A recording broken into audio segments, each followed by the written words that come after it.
they come. Papers to blaze the punk. Police on the beats we run. High rise, you're not equal chump. I'm above, you're below us all. No love in the doja fools. Utilize my golden tool. No repentance is overdue. If you're in the block or the whip then raise up a hand or a lighter. Murderous phrases, I'm hyper. Making my way through the night just. If you're in the block or a whip just raise up a hand and a lighter. Murderous phrases, I'm hyper. Making my way through the night just. Left from the herd and you can't go back. Trained in the ways of that ancient fact. Blazing the pace with the trees all stacked. Making the waves push people back. People back. Hit the bar, stance is yoga. Truly twisted, far from sober. Overdosed her, rum and coca. Going loca, showing no love. Drop with the party's wave. Solo dude, I don't move the brains. Got your wifey in a state. Pulled up looking like I made a paint to this crazy late. Kick it with the vampire. Slang higher, roll with the witty finesse. Like super T. What's going on, everybody? Welcome to Jack's Ramsays, Danny Marang, Brandon Sprague on a lovely Sunday afternoon. We are now a week out from the NBA Draft Lottery. Somebody's already pitching about the new music. God damn it! Look, are you gonna yell at me today, Danny? I have a real vibe that you're gonna scream at me as if I'm the one saying something. How you doing, buddy? I'm doing great. I've had a fantastic weekend. We've had some great playoff hoops. We had a Game 7 this morning. I love some 10 a.m. Game 7. Sign me up for that all day. Right? My God. 18-point comeback even. Oh, it was a great one. I thought Orlando going up double digits the way they did and kind of just asserting themselves. I'm like, man, look at this young Magic team. And then Cleveland comes back in the second half. I almost missed the game entirely because I had a great idea to take my wife on a coffee date, and my car ended up almost running out of juice. I have an electric car, and so we were like, into a parking lot just in time to hook up, and so that was quite the experience. But I'm doing good, man. It's a great weekend. How's yours? Shout out Ricky. Went out to Palomar last night. Got super fat on incredibly great food. By the way, let me interrupt this. Friday, I saw you Friday. I don't see you very often during the weekdays because of your showtime and my showtime. And Danny drops I'm down X amount of pounds. And I'm like, dude, that's awesome. And I love that you kick off the podcast. Got super fat yesterday. Yep. It was time for a cheat day. It was well worth it. Yeah. Now that I'm in significantly better standing with my hips and knees, I've been working out a lot more. And the weight is falling off. But also, you got to live, buddy. You gotta live. But went to Palomar last night with the wife, and everything was just so good, so good. So shout out Ricky and his whole staff out of Palomar. They took really good care of us. We have lots of basketball to talk about. We have a lot to get to. We have a lot of Blazers related stuff to get to. We don't have to dance around the it's the playoffs and here's what's going on in the next round. No, we have Blazers related stuff. There's been coaching changes. Both coaches who have left for other assignments to move up the bench, and then the Blazers shuffling around some of theirs, or at least not renewing the contract of a couple of their assistant coaches. And then we are officially a week out from the NBA Draft Lottery. Yes, the NBA Draft Lottery is stupidly on Mother's Day. I'm still waiting to hear back. Whether or not we're doing something on location, as much as dumb as this is going to go down to the wire. Probably hear back tomorrow or Tuesday. If not, we'll let everybody enjoy their Mother's Days. Well, I figured if we didn't have anything going, because I'm one of those guys that I forget where dates and holidays land on calendars, and I did not connect Mother's Day with Lottery Day. So if we don't end up having anything, I kind of just think it's a more mellowed down draft anyway. We'll get into some of the prospects. I know you've been writing a ton of prospect profiles, and so there's one that jumped. Too many words. Well, yeah, probably, but you're giving us a lot of detail and information, and there's one name that I think brought to the forefront of people's attention this past week. So, we'll figure it all out. We'll have the draft lottery. I do think, though, because of the way everything's happened today in terms of the Blazers, starting with the Rodney Billups, Scott Brooks, adding Hetzel to that, 3 assistants now gone. I'm not as in the know as you. What were your thoughts? What was your reaction? Because I had takeaways, but what were your thoughts when we saw the news that the Blazers weren't renewing 2 coaches, one of which with a pretty big name, just in terms of being around league circles, and the other being Chauncey's brother? What were your thoughts? Yeah, as it pertains to Steve Hetzel going to Brooklyn, joining Jordy Fernandez's staff, that wasn't a surprise because that was a promotion. For those that aren't aware, when you get to the lead assistant chair, that's the closest you get to being the head coach. If the head coach gets tossed, that's the guy who takes over. That's the spot that Scott Brooks was operating in here. So that was a promotion for heads. So that's a pretty normal thing. So that's to be expected. There are rumblings that I think Brooks was looking to kind of go somewhere else, so I think that might play into why they didn't renew him. Rodney is a little bit surprising. I was a little bit surprised by that. I don't know if that was a mutual parting of ways or how that went. But for those that are wondering, those coaching hires, I've already seen some people comment on them pretty bluntly of like I saw a comment like, when somebody asked about how much do coaches have in the say of the staff, and somebody said almost none. That would be the exact opposite of how almost every staff is operated, as in the coach builds the coaching staff. The coach has the say in the coaching staff. That's how that goes. So I don't know why anybody would go down that kind of vein, but yeah, that's. Well, I think Dan, if I was to just interject here and why would anybody go down that vein? I think it's just more of, were we expecting to lose? Assistant coaches and benches in general probably don't get enough conversation, I think, team to team. But I don't know how many people were expecting to lose 3 coaches. Now, you lay out why you lose one for obvious reasons, a move, an elevation. The other one might have been a mutual, like, I'm good. I'm going to go to this spot, or I have my eye on somewhere.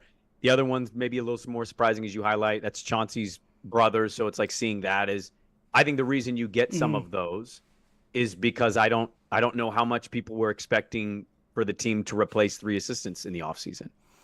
I thought coming into this season, or I should say coming into next season, that they were probably going to make some pretty substantial changes to the bench. I thought that was probably going to be the string that they pulled as they tried to progress this thing. Number one, just because it's been a couple of years. Number two, the consternation, angst surrounding the franchise. I think it's something you always have to consider. And not that this is going to sound terrible. The organization doesn't care, in the sense of like, if they think they're going down the right path, they're going to go down that path. And that's not a Trailblazers thing. That's a professional organization thing. Like, as much as you have to factor in, like, they care, like there's air quotes, like, yeah, they don't want people to be frustrated or be mad, but also like if they have a vision or a thought or a process that they're going to go down, they're going to go down that path. And so I think that's kind of what they're doing here. So it's going to be interesting to kind of see who they bring in here. The discussions that I've heard is there is opportunity for promotion from within, kind of to the lower levels. So like a Marang? No. I think Jim's going to stay in the G League head coach, because I think he'll go from like G League head coach to head coach in the NBA head coach. Yeah. I think you're looking at like a Jonah Hurskew, who led the summer league team. Was it last year? I think it was last year. Yeah, it was last year with Scoot. Yeah, Jonah. Great guy. I love him. I think you could see him elevate to like Hetz's role. I don't think they're going to promote from within to the lead assistant role. I think they're going to wait and see what happens in the playoffs and who shakes out. Like, does a Vogel get fired by Phoenix? Because Vogel's a guy who in the past tried to hire Chauncey as an assistant back in 2016, 2017. Yeah. So there's an established relationship there. So I think they're going to kind of wait and see and slow play it, and then I think they're very much going to go get a veteran guy at that that lead assistant spot, much like Scott Brooks was. So I think what's interesting here is kind of the feel of the coaching situation in general. I was reading Hyken's piece on this of. So next year will be year 4. It's a 5-year deal, but the 5th year is the team option. So far, and it's, to be fair, what is it? It's May 5th. Happy Cinco de Mayo, everybody. But they haven't picked it up yet. So, we'll see what they do. The closer we get to the summer, the closer we get to camp, all that stuff. Maybe they will, and this will be a non-starting conversation. I think what's fascinating is when you lose 3 assistants, who you're going to pick. I know we had some questions. We have questions we'll get to, and some of the stuff we'll kind of answer as we go along. But I saw a lot of like finding the next young thing. You mentioned Jonah and going from Summer League. Maybe that's a name that pops and becomes more popular. I think what's interesting is just kind of the public feel of this, where I would say maybe 9 months, maybe 7. I think publicly it just kind of feels a little odd, where you've got kind of the coach saying the expectation in his mind is playoff play-in is kind of how he went into the season, and that's what he kind of hopes they elevate to next year. Whereas to me, I heard that quote in the postseason presser, and I'm like, this was a clear tanking situation. Yeah, I mean, it couldn't be any more clear, but he didn't feel that way. And so he's like, are we going to elevate to a playoff spot? But then you get Joe in the presser and is like, we're developing. We don't have talent. You know what I mean? Like, we don't have enough talent yet. It's like, I just think some of this stuff publicly, and to me, it just feels like it's a little bit of a different feel within the organization in that way. I don't think it is a different feel in the organization. I think you just got Chauncey being honest in the fact that nobody wants to sit there and lose. No head coach wants to beat Brett Brown. No. And that's what Chauncey's looking at. Like, everybody's like, well, get rid of Chauncey and if you bring in another young head coach. Other head coaches don't want it, and not because it's Portland. They don't want to come into a full tear down, rebuild up situation. Monty Williams didn't want to do it. The reason he did it is that they paid him $15 million. Nobody wants that because it's hellacious. It just destroys your record. It's tough to get through. You're not coaching veterans. You have to.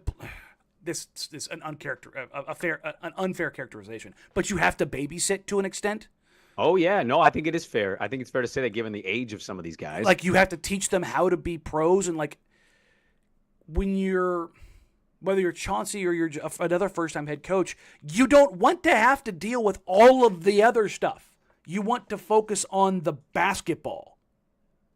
And that was the thing. It's like, that's the part of all of this, is that for all of the consternation about coaching changes or coaching in general, which is why I haven't changed my stance on coaching in 15 years, which is that it's the players roster, and then you kind of figure some stuff out as he's kind of processing through that stuff. So it's that part of it is, when you get to the highest levels, sure, you can talk about coaching being impactful.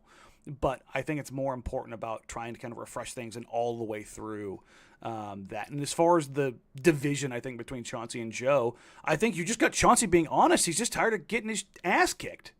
Because remember, he's going to get his ass kicked next year, and right? That's the thing, is it's tough. And I think if you put that out there publicly, it's like, hey, maybe, give me another year in my contract or pick up my option now. You know what I mean? And I think that's part of the public leverage in all of this stuff. So, do you expect him to? Is there an expectation prior to the season, or is this something they pay? I don't know. Because Stotts dealt with this a little bit with Olshey. It was like, is he going to get extended? In some years, I think there were 2 where he'd get extended. He had a lame duck season. He did have a lame duck season. I'm just wondering, are we headed to that, or is this one of those like the summer, middle of July, August, and it's like little blurb? Chauncey Billups, Blazers pick up a team option for Chauncey Billups' 5th year. Like, where do you think this stands right now? Because I hear you. I know we agree on coaching is important, but like to a certain degree, and obviously you can see the great coaches kind of separate themselves. Sure. We've got a hell of a Western Conference playoff coaching matchup now with Finch and Malone. But you and I agree with there's a certain roster standpoint, like where it can kind of it elevates everything. Yeah.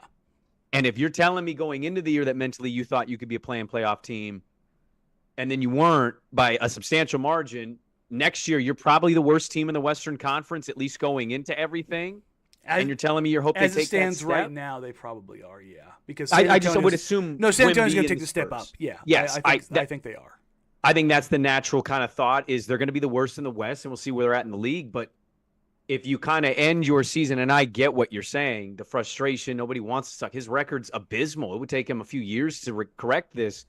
They might be worse next year given trades and experience for youth and development and potential. And I know we'll get to the potential, but I think that's kind of where I look at it, is like, are they on the same page of knowing next year you might be worse, and it might not be all your fault, but like you really might be worse based on the end of the season presser.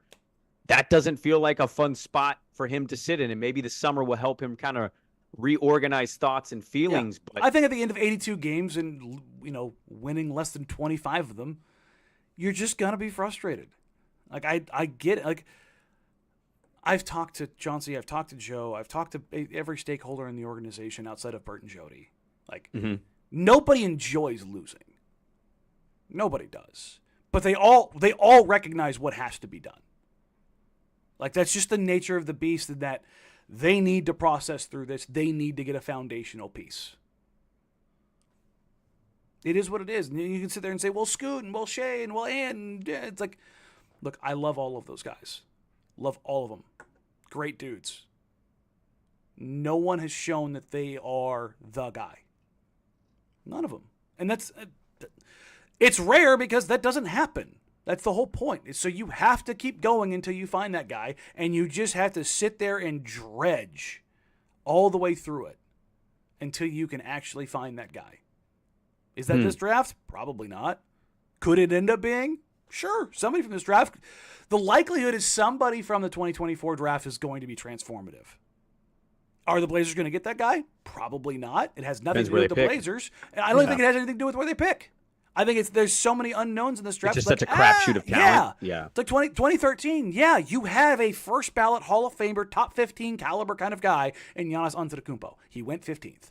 You know what I mean? Like, it's just sometimes Jokic, we were talking about before you hopped on the pod, like Quesarito commercial. Yeah. Like Nas Reed, undrafted. And that's the thing is like, it's tough to kind of hope and pray. Like that's so much like of light years with the Warriors was luck. Steph's ankles being made of glass and getting a cheap contract, and then all of a sudden him basically being healthy for the next 10 years. The cap spike going up, choosing Steph over Monta, taking not trading Clay for Kevin Love. Draymond Green being drafted their third pick in that draft. Yeah. Not the first pick, not the second pick, the third pick. The Golden State Warriors were so smart that they waited to use their third pick in the draft to take Draymond Green. Right. And then when David Lee was starting and he got hurt, and then they went, I guess we have to go with Raymond to figure. Like, that's the number of things that have to happen for you. Yeah. Look, you can create your own luck in other circumstances by like getting more opportunities, but there are limitations to your luck. That's just the reality of it. I think the one thing that I'm keeping my eye on this is just kind of where that goes of, they're over under, what was it this year? 23 and a half, 24, 25, whatever it was. 28 and a half, 28 and a half? 27? 27 and a half, 28? I think it's 28 and a half. Okay, 20, call it 20. Because I smashed the under. Right. I think their over under is going to be a smaller number than that. I wouldn't be shocked. As of right now, I'd say 24 and a half. I think that's probably pretty close to where I would agree. And so it's more just keeping kind of an eye on where that dynamic goes. Who they trade is going to matter a great deal in the summer. But I think that the tough part for me is knowing, one, them operating this way is an unfortunate necessary evil of that sport, given certain markets, right? But also, when I'm watching these playoff games, we love hoop. We love ball. We love watching greatness. Mm-hmm. I watched the Western Conference playoffs with a Blazer eye. And I'm like, well, Jokic and Denver going nowhere, even if they lose this series. Yep. Ann Edwards has now ascended to being Michael Jordan Jr.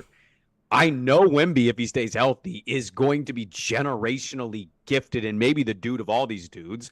Luka and Kyrie seem like they've got a great thing going. OKC's a bunch of babies who might get to the Western Conference Finals. I'm evaluating this stuff through all kinds of prisms, and one of the biggest ones is the Blazer one of, I know they need to get the guy, but are their guys going to show me something next year? We've got questions that are kind of in this nature of, do you keep purposely going down a route saying we got to take the big swing and obviously capture the flag next year is a different one, right? And there's like 6 other guys that I know you're going to highlight.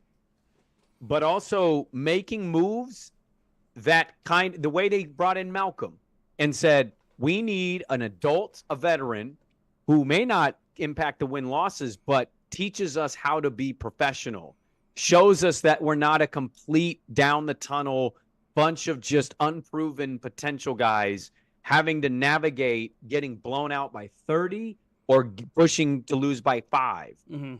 I think all of this stuff is fascinating in team building when you comp it to what else is going on within your own conference. Yeah, and I think that's the big part about this is that you've already had, I mean, LA and Phoenix going out early, which I don't think should be a shock to anybody, but that makes the ground unstable around LeBron James and Anthony Davis. It makes the ground unstable around Devin Booker and Kevin Durant. The Clippers, throw them in the that Clippers, too. Yes, the Clippers in that mix. The ground unstable around Paul George because Kawhi Leonard's just signed his extension. Like I've heard that Paul George was handed his extension and he didn't like the years or the money.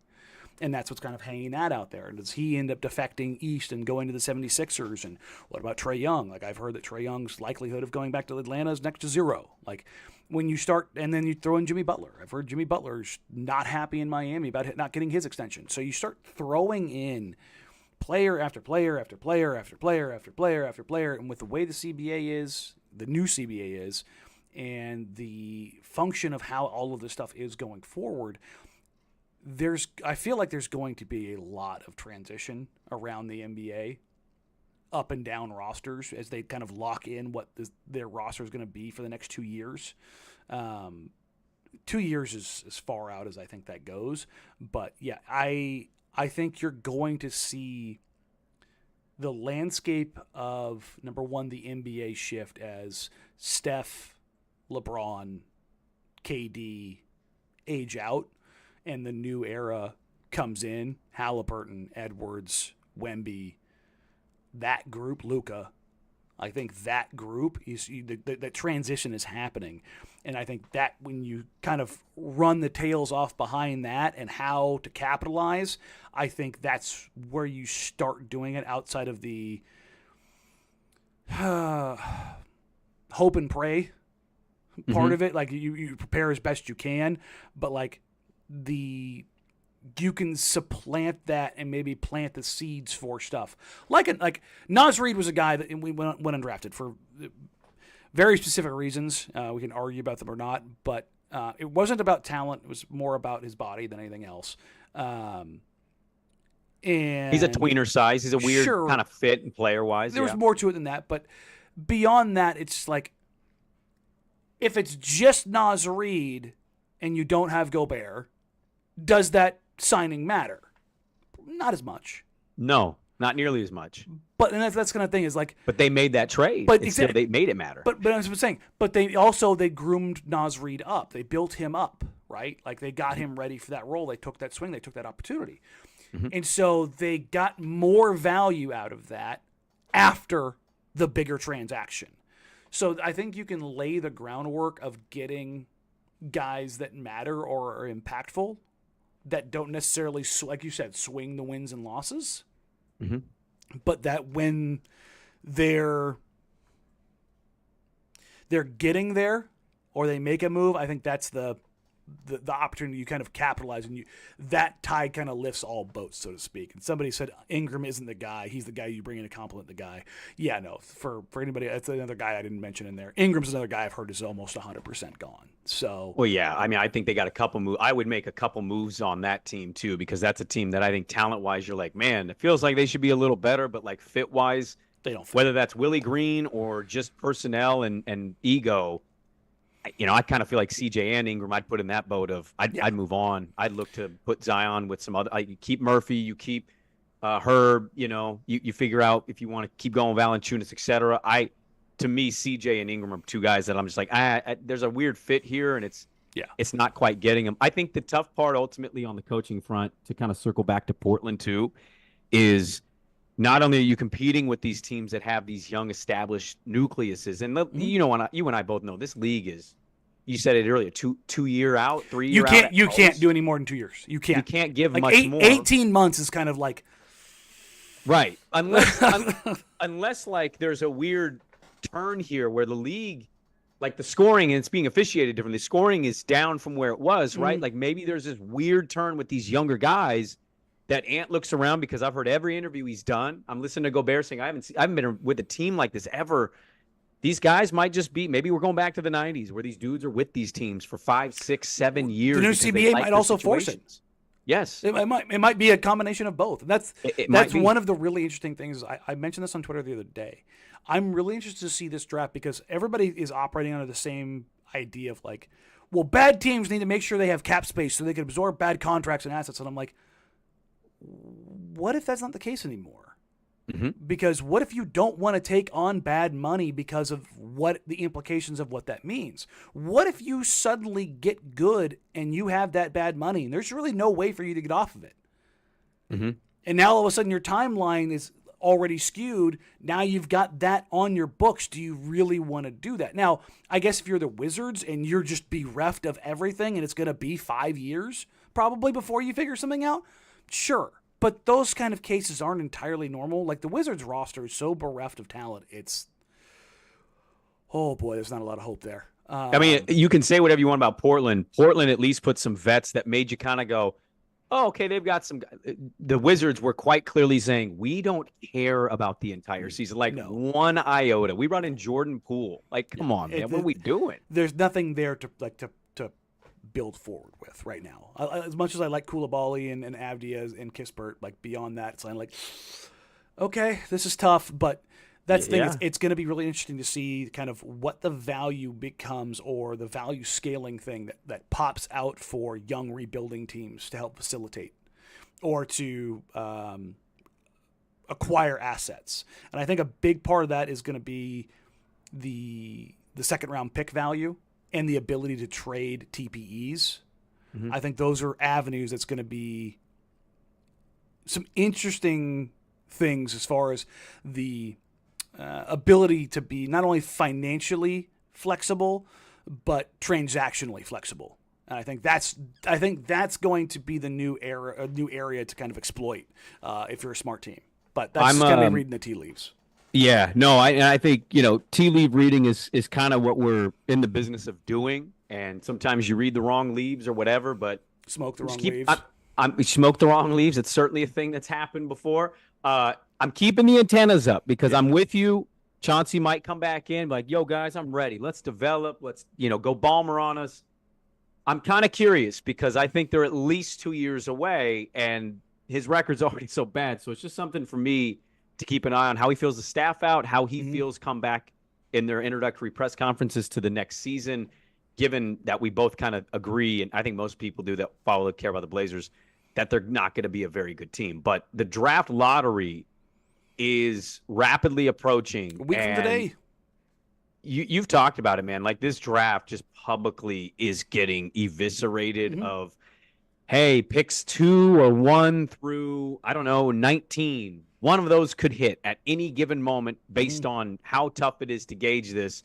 I know you've dove squarely into the draft profiles on the Jack Ramsay's Patreon. I've got one I want to throw you. I'll start with this because I'll let you kind of go from here. Donovan Clingan. Just if we're to use our good friend who we've had on this podcast a couple times, Jeremy Woo. I like Jeremy Woo. I think he does a great job. I think you agree with that. He's got Donovan Clingan going to the Blazers, and it's interesting because you've heard some stuff on this, and I'll let you go, but I'm wondering how it sits with Blazer fans drafting Clingan but not moving Ayton, at least for now, and you're kind of saying, like, we've drafted our backup center in the top 5. Where are you at on Donovan Clingan and what you're hearing? Clingan's a guy that's been rising up the boards, and there's been this idea that there might be more to him. And not like this idea that he can be this transcendent star, but maybe he can shoot a little bit. Maybe he can work out of DHOs a little bit. Not a hub, but like just stuff. And I think the guy that I kind of come back to is like bigger Jonas Valanciunas. Like he's not going to be out there like bombing from 3, but he can step out and maybe knock down a 3. I think the combine and his workouts are going to be really interesting to hear kind of how they go and how he shoots and the places they put him into because he's limited scheme-wise in how he works. Like he moves his feet relatively well for his size. And again, he's 7'2", 280 pounds. He's a big dude. He is a massive human. Okay, you don't want him out on the perimeter. Like let's just cut to the crap. You don't want him out there. But you're also looking at a team right now in Denver and Utah who both run plenty of drop coverage, who are in the next round of the playoffs. So the idea of drop being dead is probably overstated. It being the only thing you run is not something that works. I worry about him and his vertical pop. I am not a huge, I think I had him on my board in February. I think I had him 12th. I think the only true big man, quote unquote, I had ahead of him was Sarr, if I remember right. But my thing with him is I don't like the lack of pop vertically. Like he's like 7'2" Zach Randolph, can't jump over a roll of toilet paper, but he's got like a 7'7" wingspan. So his standing reach is otherworldly. So he doesn't really need to jump. So that's kind of the argument I think you make. But I think if you're talking about like a rim roller and stuff like that, I'm not sure he's the guy that really puts as much pressure on the rim as you want. And I think stylistically of what the Blazers want. But part of that was, I think, through the beginning of the season, particularly when I was watching him the most, he was still recovering from a foot injury. He had a toe injury, and all the people I've talked to like, it's not a foot injury, it's a toe injury, and it's not a Liz Frank, and it's like everybody's been very, very, very much like, no, it's not that. So he was a little out of shape, and he was again dealing with a foot injury, and so I'm going to go back and watch my this next week, and I should say the next 2 weeks are heavy for me on the film because a week leading into this class and then going into the combine, I want to have as much kind of data as available as possible. But if they think there's something more there, that there's more touch there, I guess I don't know if I necessarily go that route, but if they're taking in the top 3, I don't think I'd go Clingan. If they're picking in the top 6, like 4, 5, 6, and the other guys that I like are gone, I could see you going down that route. Just because, again, you're like, we want to be bigger, stronger, longer, more physical. Like, okay, go get the 7'2" guy. I'm not against it in that vein, but I will say this. Clingan has big-time supporters in the NBA draft. Like there are, I know people that have talked about him as going as high as 2. I haven't talked to anybody who have him 1, but I've talked to plenty of people who have him at 2 and 3.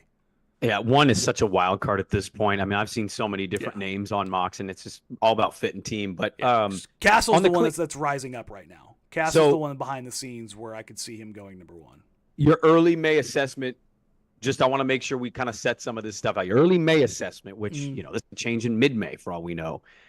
Your early May assessment is if you're at 3 and you take Clingan versus taking him at 6, it's a little bit of a reach in your mind based on what you've seen and what you've kind of read about him. But I want to throw something at you because I think what's interesting here is taking what we learned from playoff teams, right? That's Portland's goal, is to get back and be a team.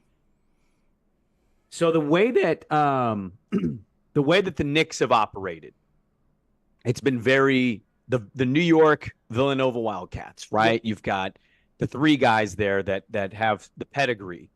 Yukon winning back-to-back titles, first team to do it since the 06-07 Florida Gators. I want to ask you mentioned Castle, so we can kind of throw him in this if you want.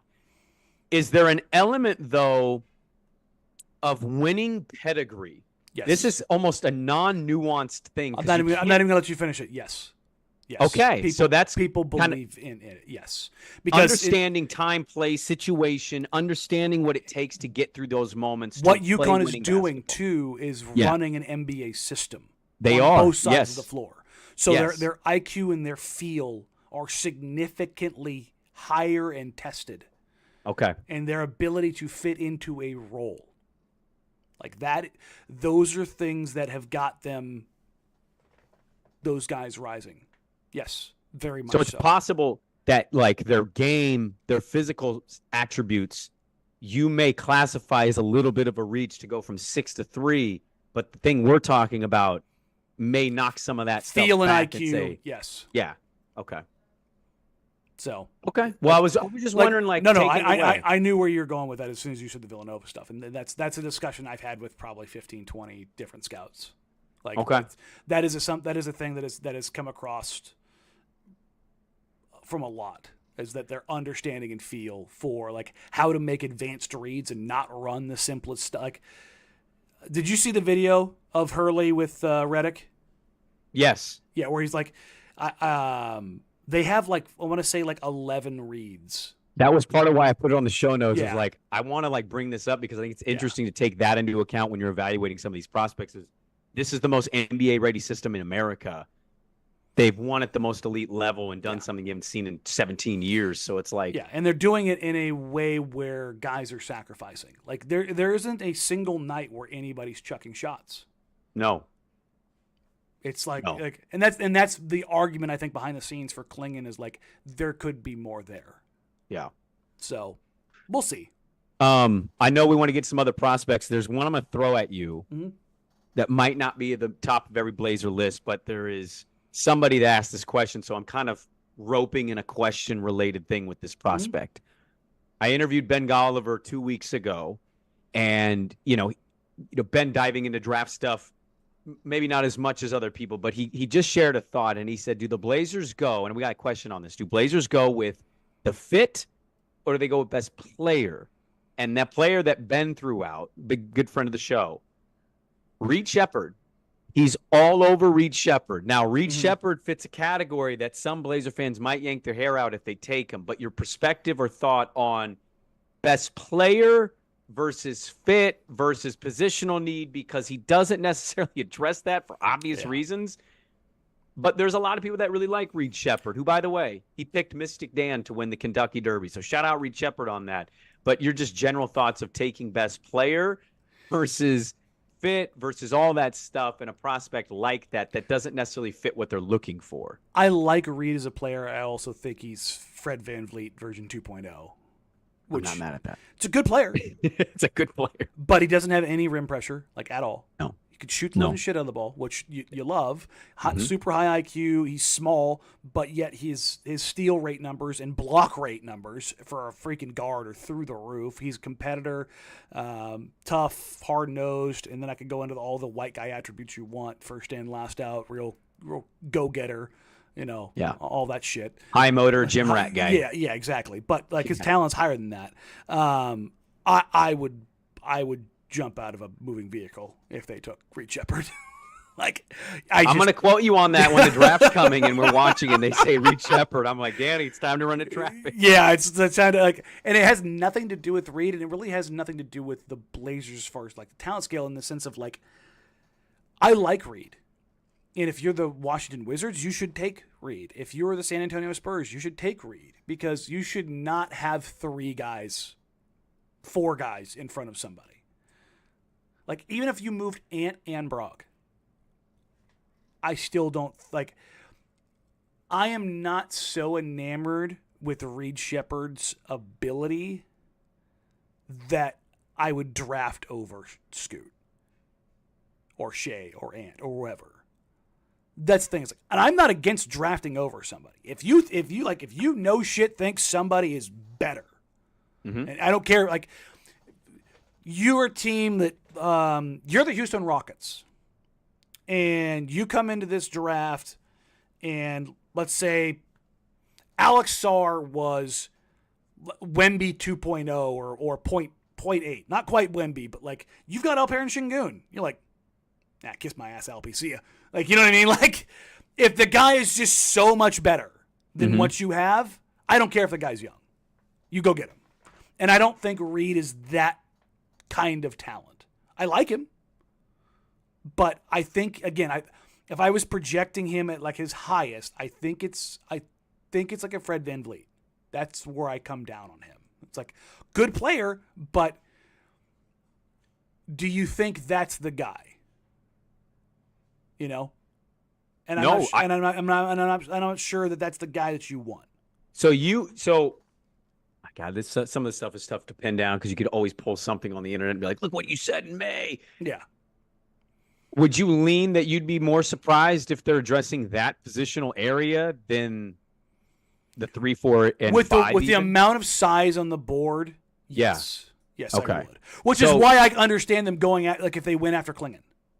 Right. You know what I mean? Like, okay, let's put it this way. How often in the draft can you get a 6-foot guard who's a good shooter who does well on the analytics?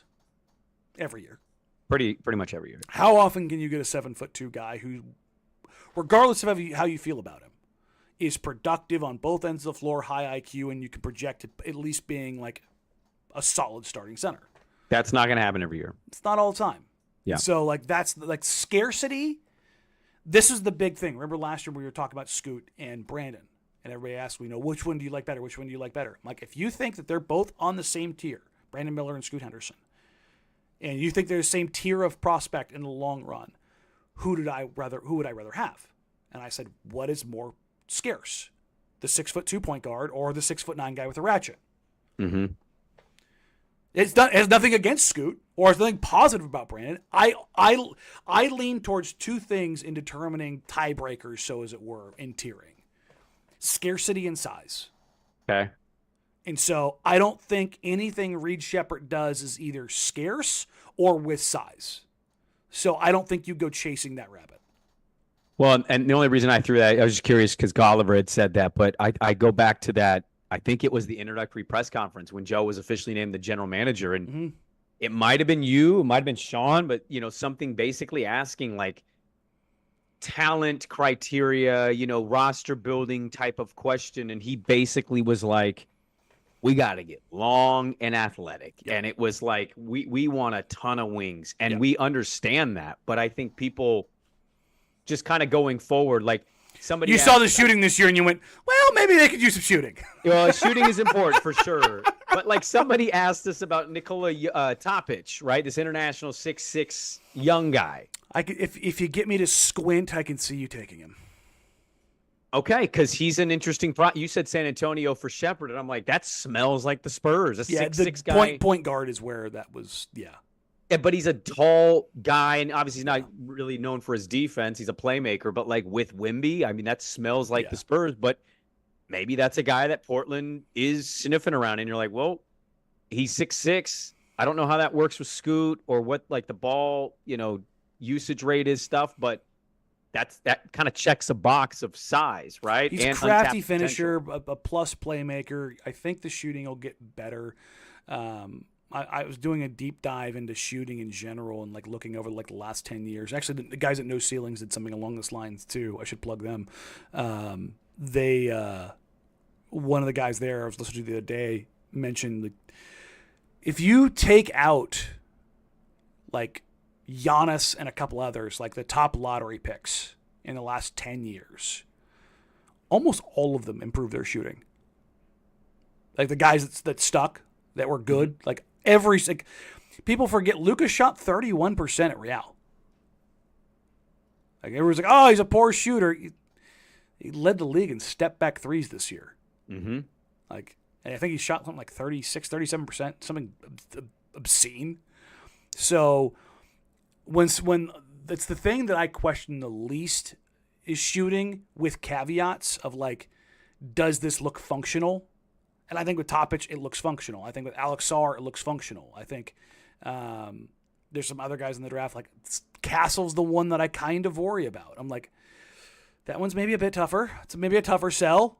We'll see how that goes. And somebody says in the chat about Topic's knee problems, next week is going to be huge. That's why I don't do another mock until after the combine. I'm going to wait for the intel that I get on medicals and how guys are cleared or not cleared, because if somebody's medicals are trash, they will spiral down the board. Mm-hmm.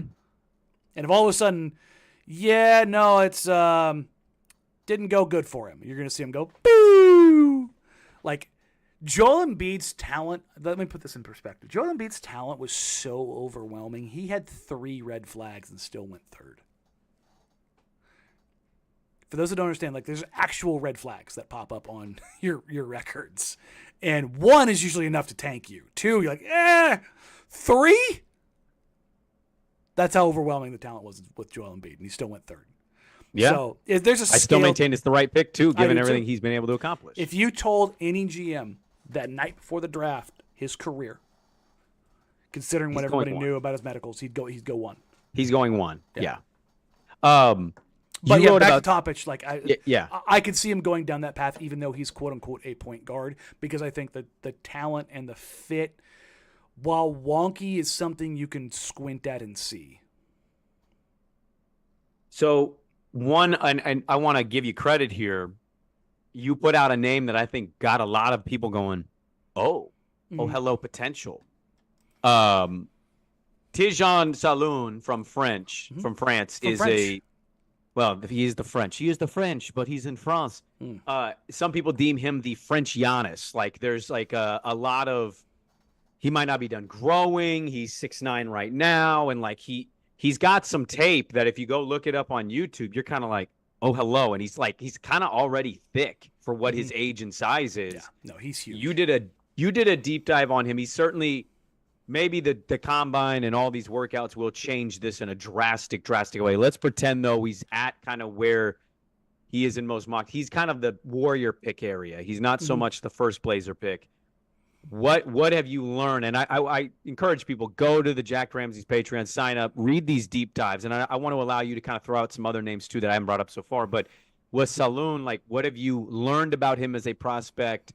What put him really on the radar, and what our kind of thoughts are early on about him kind of coming into some of these private workouts in the draft lottery? I wanted to spell some of the Giannis stuff because Giannis, I was talking to somebody that saw Giannis play before he was Giannis, like overseas. And I was asking him, like, what was so different about him, even in the Greek second league?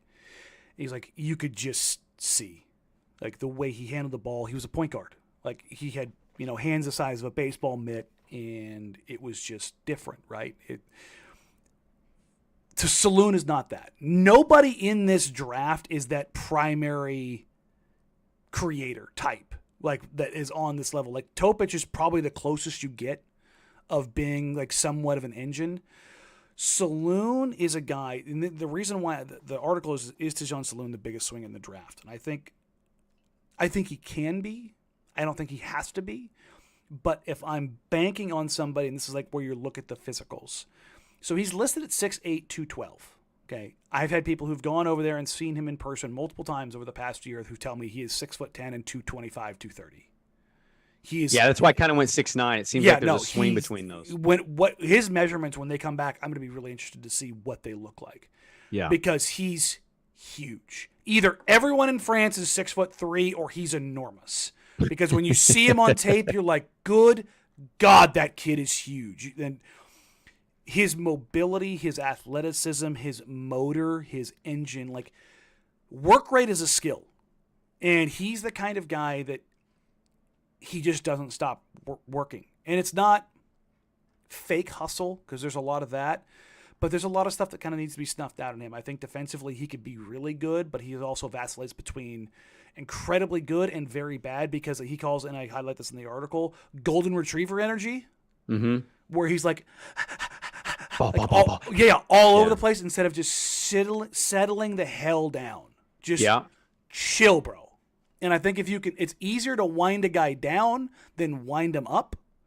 But I really like what he could be. Yeah. Can I just throw this back in there? Yeah. It's a fascinating comp that you just said with the golden retriever energy, and I hear you. I tend to agree too. It's like you can teach a guy, hey, like certain moments, this, and like the energy's still there. That's an amazing thing.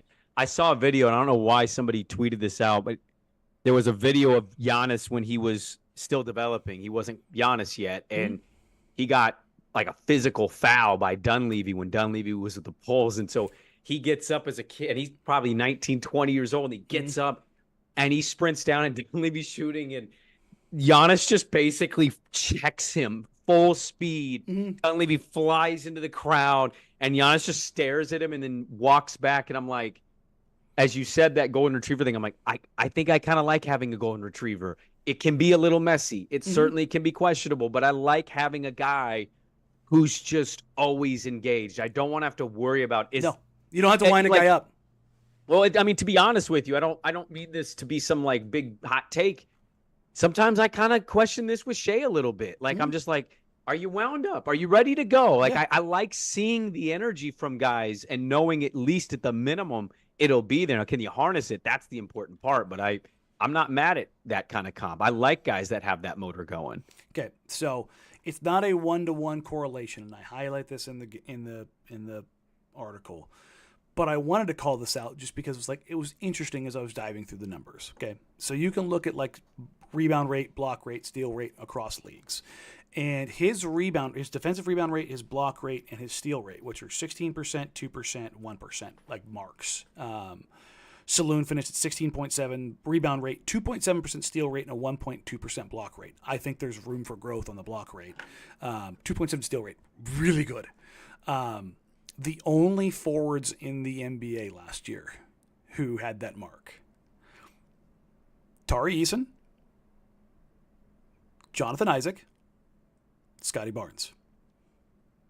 Real quick, who have been some of my favorite prospects over the last 5 years? Yeah, those names. Yeah. So, like, I started when I was digging through that, I was like, son of a bitch, I'm going to get too high on this guy. Let me throw you then. So if we're talking about that kind of comp, it's not, again, don't take this as, gospel. There'll be because he's bigger. He's bigger than those guys. And that's the thing is, I think he lends towards a more athletic Mo Wagner. Like, on the, like, if things are just normal. That's if he doesn't hit every single marker and, like, reach the ceiling. And it's like, that's a good player. So is this a draft? Because we have this question too. Is this a draft then? If you're the Blazers and you work this kid out and you're kind of checking some of these same boxes, is a draft like, because it's so thought of negatively, one where you're packaging that Warrior pick to move up a couple spots just to we don't want to lose this prospect because we like him? Like, is he fitting the Schmitz profile to the point where moving up from 14 would actually track with you based on what we know about Joe Schmitz and company? I think that if they really like him, they would move up. And that's the thing is, like, but I don't know how these boards are going to shake out, man. I really don't. Like, there's a question in the comments about, was Cody Williams gettable at 13 or 14? I don't think so. I do not think so. For those wondering, Cody Williams is my next prospect that I'm doing. So I'm working on that right now. And everybody's like, why does it take you guys so long to do these? Because each one of these is 3,100 words. Each one of these is a full-on, like, 5-page profile. That's why. Yeah.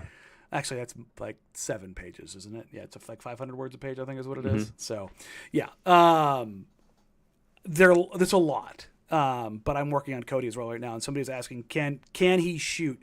That's the thing is, he's shooting, I think he's shooting 82.5% when I checked last for the free throw line, but only 31% from three. Who are we talking about here? Saloon. Saloon, okay. So that's what that. Sorry. Okay. Yeah, no, because he was still playing French League, EuroLeague stuff. And it's like, that's for me, it's like projectable. When you're a plus free throw shooter, it tends to forecast as well as touch. And I think that's kind of like the route that you go down with that and go, okay, yeah, no, that makes sense. I can go with that. Yeah. Cody, I know you talked about working on the profile. Cody is one for me, just as a Pac-12. My team was terrible this year, but like knowing that there was a guy that the Blazers might be looking at with their first pick of the two, Cody's a guy that, like, and I know his season didn't end necessarily the best way, the way that game they kind of crumbled down at the end against Florida, but Cody for me is just one. You look at he's 6'7", long, rangy, athletic, switchable. He's a year 19 away. 19 years old. That's the thing is, like, as much as I like him, and I've had him as high as 1 on my board, he's not going to be ready next year. He is going to be an investment. So for everybody, like, I want to make this very clear, much like I did with Scoot Henderson last year. He is not going to be good his rookie year. He's not going to be good his rookie year. But if Cody comes together, I think he has a chance to be the best player in this class. Well, so this goes back to our earlier Clingan question then. How important is this? Like, I think Dalton Connect's a great guy. I think Dalton Connect could be a really good role guy in the NBA. Dalton Connect is Wally Szczerbiak 2.0. And I think he can play on any team. And but see, that's a value to me, having a Wally Szczerbiak. And versus like chasing the guy who you say could be a year away, right? Maybe Scoot this year Brandon, will take that Wally step. Szczerbiak doesn't matter right now. Doesn't matter right now. I Until don't know. until you have the guy, you But have to keep swinging. Right. But if you swing and you miss, That there's going to be a team that has a Wally Szczerbiak passing you in the standings versus you're still going, well, we got to take another swing at the guy. Cool. They're at 32 wins, and they're not going anywhere else beyond that because they don't have the guy either. It is a zero-sum game. So it's all just straight raw potential with the hope that it swings and you just miss. The raw potential you hope is further along. But yes, like if you're taking Cody, he's not going like Scoot was not good, quote unquote, this year. His percentage but by the end of the year, guess where he ended up? Almost exactly where I said he was going to end up when we came into the season. Certainly felt better by the end of the year. Because that's what rookies do, especially young rookies. But see, here's my only problem with the Wally thing. I hear what you're saying, and I don't disagree with your overall philosophies. Is it a draft where you kind of bypass proven talent that might help right away? Yes. And here's years? why. And this comment from the chat actually is exactly where I was going to go with this. So you want to take CJ over Giannis? Yeah, okay, but we're using one-off. But that's my point. But it's a Giannis could have bombed. Yeah, Giannis could have bombed, but they took the opportunity. But how many more Giannis's exist in the NBA by doing that versus hitting the Giannis? I think that would be my only response to that person, which you don't want to be the person that misses Giannis. By the way, what was Giannis picked? 15th? Yeah, right. A couple picks after CJ, yeah. Yeah, so just a few. So like 14, 13, whatever it was, teams, including Portland, did not see it. And, Danny Ferry and Danny Ainge are two guys that kick themselves every day. They didn't get the opportunity to take Giannis. Drafting CJ McCollum will not get you fired. Drafting Giannis can. Yes. And that's the thing, is that you have to be willing to take that risk. So I guess my question, okay, so some of that would go into organizational patience, right? Because if next year's draft is more talent, and we talked about this off the air, but if it's more stacked where you have more swing ability to hit on guys that might be more proven those versus that's why you take the swing in the draft, is because you know. Look, I'll put this out there. Cooper Flagg is going to be a very good NBA player. Is he going to be the greatest of all time? Probably not. No. But do I think that he has the potential to be one of the best players, top 15 players in the league? Yes. But he also might not be a 1. He might be a very good number 2. Yeah, but it's again, I have no problem with that. If let's say you take Cody Williams and he's in year 2 and Cooper Flagg's year 3, and you have this core. Let's just say it's all the young guys of Scoot, Shea, Cody, Cooper. Yeah. And then DA at center, whatever that is. You're wildly longer. You're wildly athletic. You're bigger. You're faster. Could it blow up in your face? Yeah. Yeah, it could. But also, do you have at least the opportunity there to be better? Yeah. Well, I think I hear what you're saying, and I don't disagree again with by the way, Cody, big Cody Williams guy, massive. If they take Cody Williams at wherever they're at, I will be ecstatic through the roof with it. Okay, this is just a pure fundamental roster building thing where I think we agree, but to a certain degree, there's an element of. You don't want what's the thing you always say? You always say you don't want to be the Hornets or the Pistons or the Wizards, right? But when you swing and miss, that's another year where you swing and miss, and it's suddenly it's been 6-7 years, and you're not questioning. You don't want to be them. You are them. That's the inherent risk. Do you think they swung and missed on Shaden? I certainly can't say yes. Okay. I can't say no. It's an unknown. Do you think they swung games. and missed on Scoot? I don't know yet. So. At this point, why not keep swinging? Because you haven't gone down that path. Because if you find out next year you did swing and miss on Shaden and Scoot doesn't take a giant step to show much, you start to kind of question. Then what does it matter if you have Wally Szczerbiak? Well, I mean, that just goes to a different philosophy of wanting to be good and having good role guys that do matter. I'm not saying that. I'm not saying it's a bad idea to draft role players. Like again, no, I know. Like I'm saying until you have that, and I think that's part of the problem with those bad teams, is that the work that they did and the picks that they made did not make sense. Right. The Kings taking Bagley over Luka is like, what are you doing? I agree with that. And that wasn't even a big swing though. No, Everybody and that's Luka the thing was is like, good. how many times have we seen organizations take big swings? They don't, because they get you fired. Yeah, see Anthony Bennett. When everyone in that draft was like, this draft isn't good, but Oladipo's pretty clearly the best guy here. Mm-hmm. But what did they have on the team already? Right. But this is the benefit of Portland. Portland has an ability to do both things this year in a draft that might not be highly regarded. And that's the thing. So I think in this draft, because of where you are and where you are going forward and what 2025 is shaping up to be, I think that is pretty clearly the process to go with this draft. Then again, they could also tell me to go to hell and they package picks up with somebody and go get a veteran. Like, yeah, I have no clue. I think we might not even be arguing or disagreeing on certain things. I think when you have the pick that they potentially get in the top, fill in the blank, plus your Warrior pick, I think you have an ability to do both. You swing high on somebody that if they use both, sure, but I don't think they use both.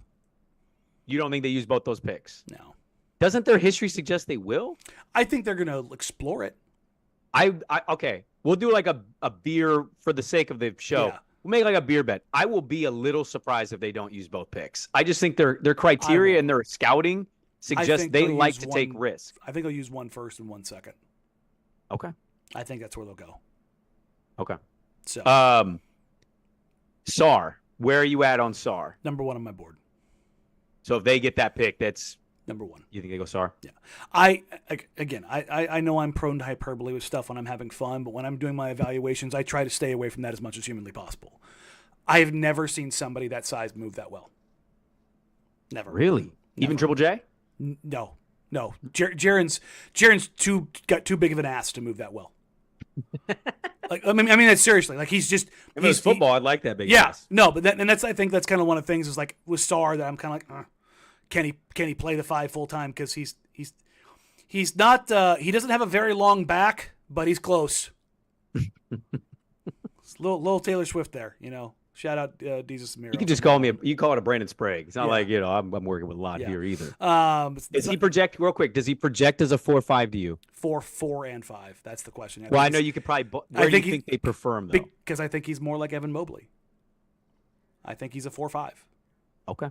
I think like Jaren Jackson, like maybe you have a 5 next to him, and the shooting. He's as raw as Evan, right? Offensively, Sarr? No, more raw. More raw, yeah. Because Evan can legitimately put the ball down and create. He had a good day today. Sarr, you've seen flashes. Mobley, the interior finishing, he was so crappy on it today. Beyond my USC love, Evan was one of my favorite prospects. Like these are the players that I love. Like Evan Mobley, like coming out of college, Evan Mobley, Jaren Jackson Jr., Jonathan Isaac, Tari Eason. It's why I loved Mo Bamba. Like I love long, rangy, like toolsy freaks. Like those are the players. That's why I love Jabari Smith so much. That's why I like Chet. Like I like guys like that. Those are the guys that I gravitate towards for my team. But when we saw with Minnesota, it's also a premium to have that kind of size and rangy athletic ability. Yeah. Look at Jaden McDaniels, who didn't shoot for shit yesterday, and yet still wildly impactful. Still hugely impactful. Yeah, exactly. So, but yeah, Sarr's number 1 on my board, and barring a pretty catastrophic fall for him, I don't think I see anybody dislodging him. Okay. But somebody could go in at the combine and their measurements are just like out of this world. Their interviews are out of this world. Their workouts are out of this. Like right now going on around the NBA, all the players that are like have one toe in the draft are getting their grades. And then after the combine, workouts are going to start. Like a couple of agencies have already held some behind the closed door workouts in LA with a bunch of prospects. So it's going to get pretty heated pretty quickly because once the lottery happens, man, we're a month out from the draft. Yeah. Like we're going to start turning and burning real quick as it pertains to that stuff. Real quick, let's say the measurables don't change much for most of, if not all, these guys in the first Blazer pick area, right? Okay, everything that we know measurement-wise is about the same, maybe varying a couple degrees of weight.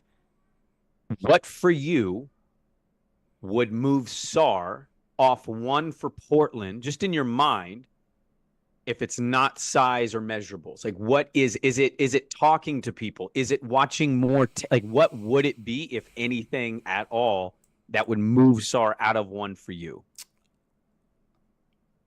I think somebody else would have to take it from him as opposed to him falling. Does that make sense? Yeah, no, that makes a lot of sense. I don't think he could fall for me. Okay. I don't know what that is for the Blazers, but I think for me, I think somebody would have to go up and take it from him. Okay. But also, a team like San Antonio, everybody's like, well, I don't want to see the Spurs get him and Wemby. I don't know if they would prioritize him number one because they need so much guard help. So it's kind of interesting. Yeah. Oh, big gulps, huh? Yeah. Any other profiles you want to run down real quick? No, I've got all the other ones on the Patreon already. I've got Modest Bazelis. I've got Ron Holland. I'll probably do, since I did theirs first, I'll probably revisit theirs with like an updated index to it. Those were two that we talked in, I want to say it was maybe February. If I'm misremembering the month, forgive me, but might have been January. Might have been January. Thank you. Holland. I January 25th. January 25th was the Holland. There you go. Bazelis So it's almost profiles. Yeah. Holland seemed like a pretty, not a big hips guy. There's a little bit of a physical thing there, and Buzelis did not show out well. I've had a bunch of people. There's a bunch of questions in today's mailbag portion of like Holland or this player. Just assume it's the other player with me. whatever the other player is, I just look. I want to like Ron. LSI legend Ron Holland. I want to like Ron, but his waist is as wide as my left leg, and he can't shoot and he can't create. So, look, if you're going to be undersized, you better be able to shoot the living hell out of the ball. You better be able to create. And yes, I just talked about projecting shooting going forward, but like he's one of those guys where I don't know if you can necessarily project the shooting. So, if you can't do that, that feels like a big and then the wow. playmaking, it feels rough. Now, again, Yeah. he's super young. I believe he was born in 2005. I think he's going to be the youngest or one of the youngest guys in this draft class. So maybe it clicks for him. But I also think that when he measures the combine, he's not going to be 6'8". We've officially reached I'm old stage when you tell me somebody was born the year I graduated high school. Oh, yeah. Welcome. Yeah, welcome. Sort of That shit yeah. sucks, huh? I had it's this not conversation with Scoot. We were talking about something, and somehow 9/11 came up, and I was like, yeah, I enlisted. And then I looked at Scoot, and I'm like, you were 2 years from being born. And he just kind of laughed, and I was like, Jesus, man. Yeah, that's a snap into reality. A couple questions real quick on the mail sack, the mailbag that we got, because I think we touched on a lot of the prospect stuff. Yeah, and for those wondering, I've got Buzelis, Holland, Sarr, Risacher, Saloon are all up now with Cody Williams coming. Jeff asked, on a scale of 1 to 10, how likely do you think they are to move on from Simons before the start of next year? Simons a summertime trade. Plenty of noise around him right now because there's a team in Orlando that just got eliminated that, yeah, they would have looked a lot better with him and Ant's from Orlando. Like, Orlando has called about Ant in the past.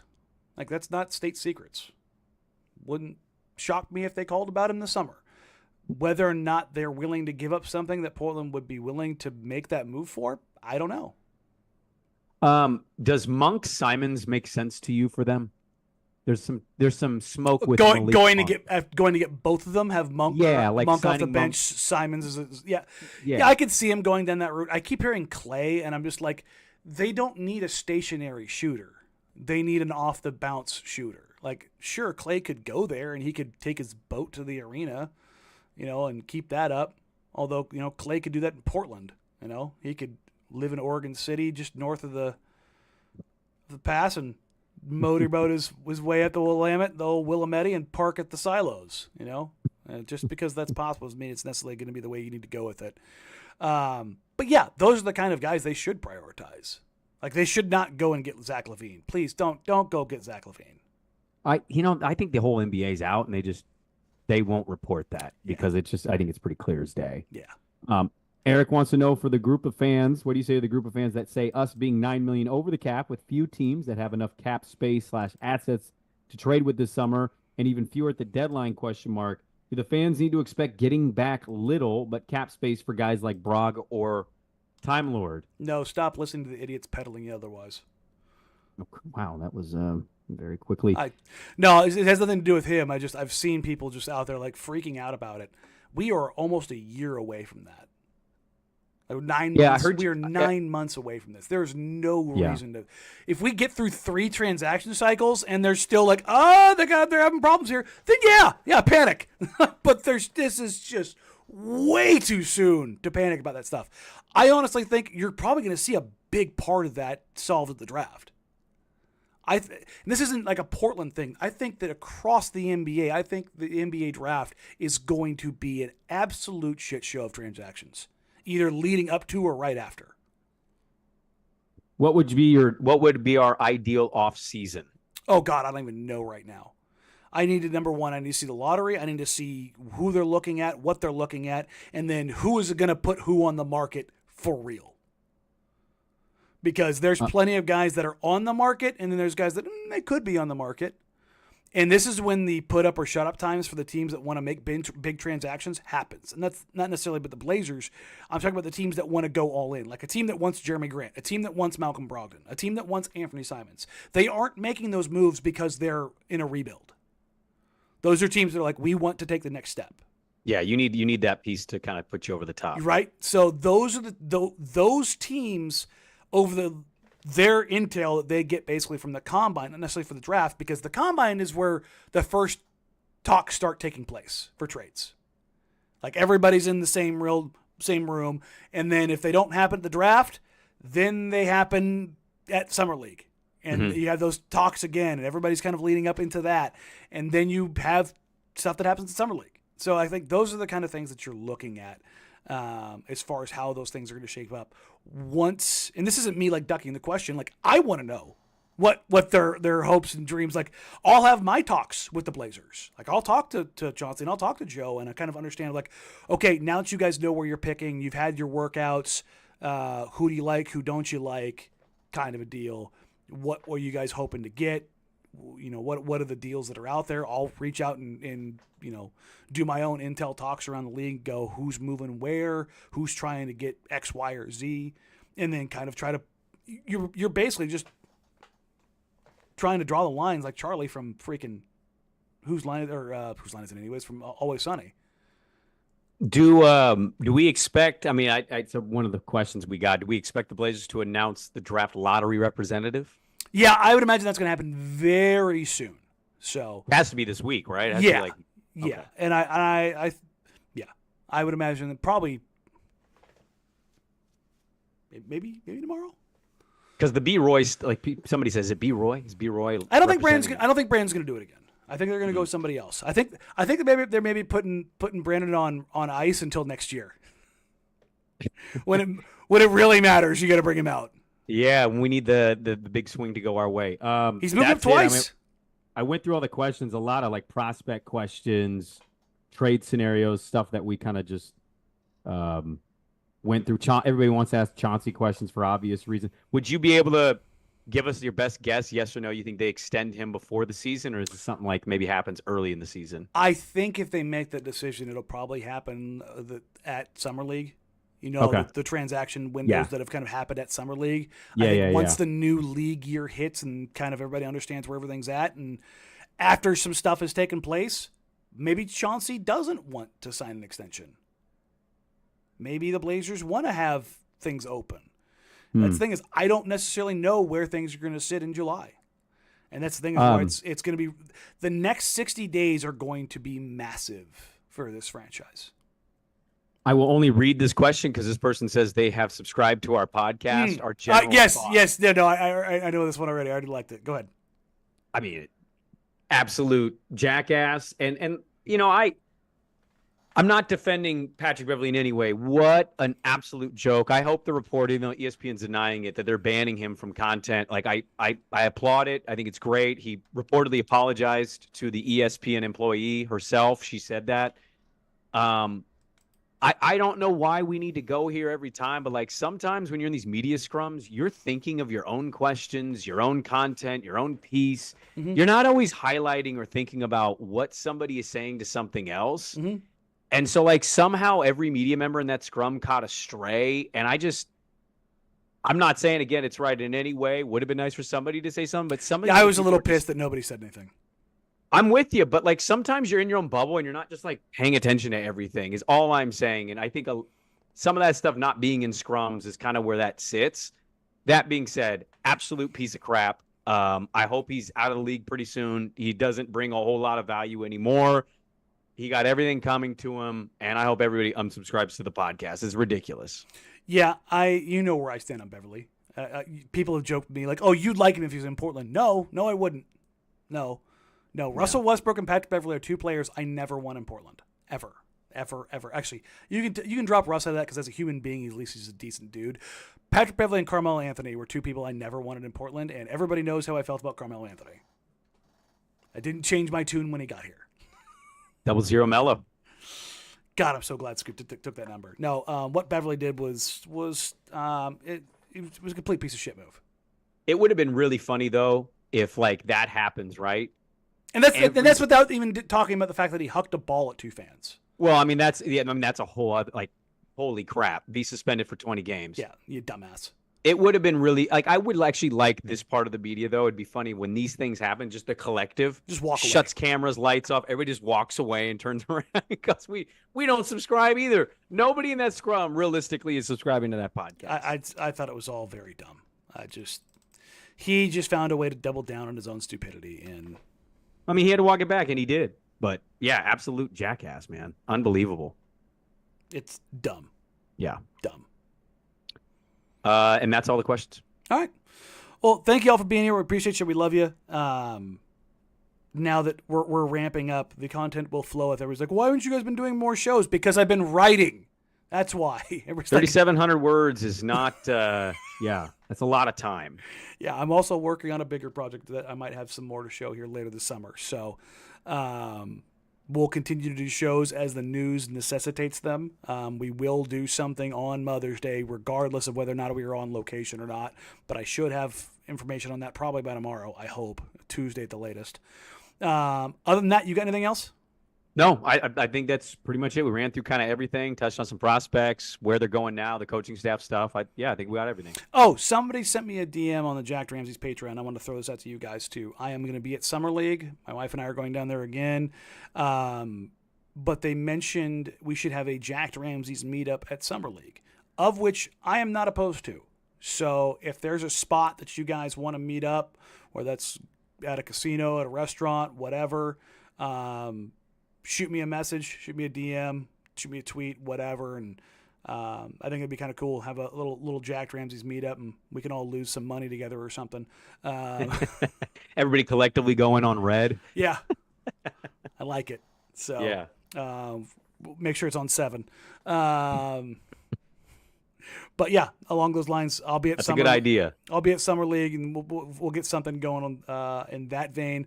Other than that, if you want to hang out with Brandon and I, July 11th, you can go to 1080thefan.com and sign up if you're a golfer. The 1080 The Fan golf outing that we have out at Langdon Farms, July 11th, which is the day before Summer League. So I will be going from that to Summer League. Straight to Summer League. You know, jet. As soon as you'll be on one of those jets taking off at Langdon, be like, oh man, look at that guy. And it is once again my goal to drink them out of tequila. So it's an interesting goal, given you're going to be flying to Vegas with your wife the next day. She knows. She took the day off.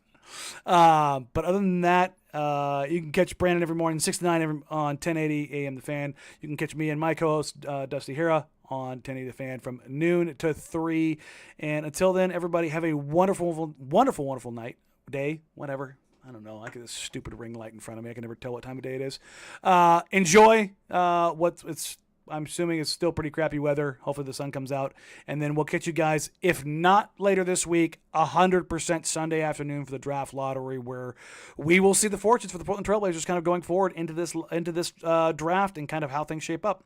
For Brandon, I'm Danny. You can find us on social media at Danny Marang, at Brandon Sprague, at Jack Ramsays. Email the show, jackramsays@gmail.com. Everybody take care, and we'll catch you soon. Bye.